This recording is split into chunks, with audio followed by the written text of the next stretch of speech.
आज चाहिँ हामी आन्तरिक पर्यटनको लागि हामी साकेचुङ ढुङ्गा जाँदैछौँ। अब यो चाहिँ साथीहरू भतिजो केटा नाति केटा भान्जाहरू यता छ र यो ढुङ्गाको साकेचुङ ढुङ्गाको यो ढुङ्गामा चढ्नु छ हामी। यो चाहिँ डाँडाहरूभन्दा अग्लो छ यो ढुङ्गा। डाँडा त तल तल छ, हेर्नुहोस् डाँडा।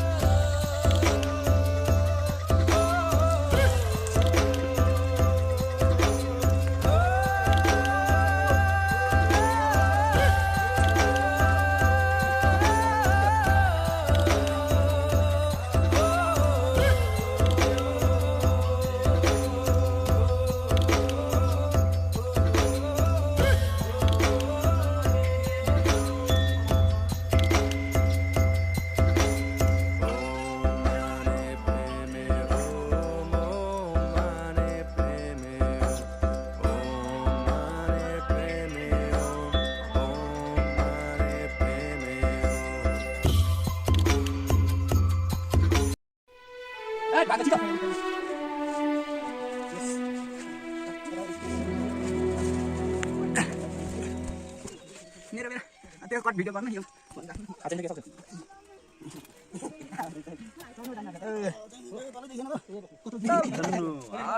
धर्मेंद्र की इज्जत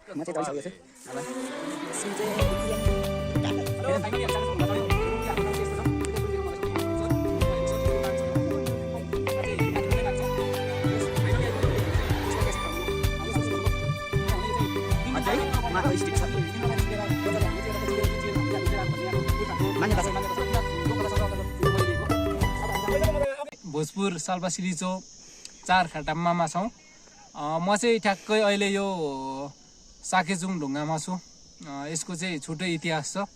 यो ढुङ्गा चाहिँ 3 रात बढेपछि इन्द्रले चाहिँ देख्न नसकेपछि बज्रले हानेर यो चिरा पारिदिएको भन्ने छ। लगभग यो यसको उचाइ चाहिँ 700 मिटर लगभग त्यति नै छ हाम्रो नातिको भने अनुसार। तर यो ठ्याक्कै चाहिँ मलाई थाहा छैन, तर अग्लो छ। किनभने यहाँबाट चाहिँ भोजपुरको स्वर्णन्दर नगरपालिका र साल्पा सिलिचो गाउँपालिका, त्यसपछि विश्वकै होचो उपत्यका, अरुण उपत्यका र खातबारी चैनपुर लगायत खातबारीको धेरै ठाउँ देख्न सकिन्छ। आज मौसमले खासै साथ दिएन, हामी यहाँ ठ्याक्क आइपुगिरहेको छौँ। यो चाहिँ तपाईँहरू आउनु भएको छैन भने खाटाम्मामा चढेर कतै तलतिर आउनु भएको छ भने गेमहरू खेल्दा यहाँ चढेर यहाँको दृश्य अवलोकन गरेर जानु हुन्छ भन्ने आशा।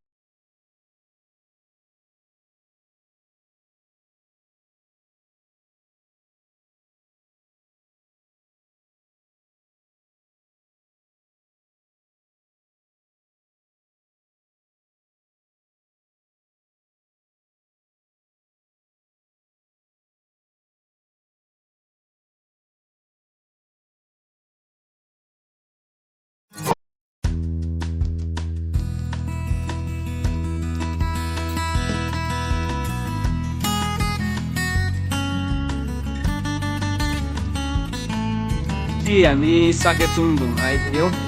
यो चाहिँ भोजपुर जिल्ला साल्पा सिलिचो गाउँपालिका 4 खाटाम्मामा पर्छ।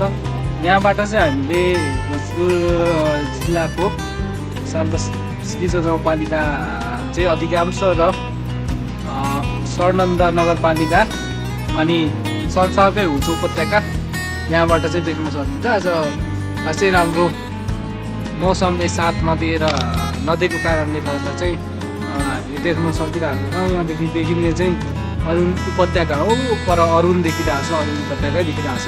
माथि खातबारी बजार पनि देखिन्छ, यहाँदेखि चैनपुर पनि देखिन्छ। चन्दनपुर त यहाँबाट नजिकै पर्छ। दिङ्ला बजार पल्लो डाँडा नै हो, यस्तो छ। हामी साकेचुङ ढुङ्गा आइपुग्यौँ।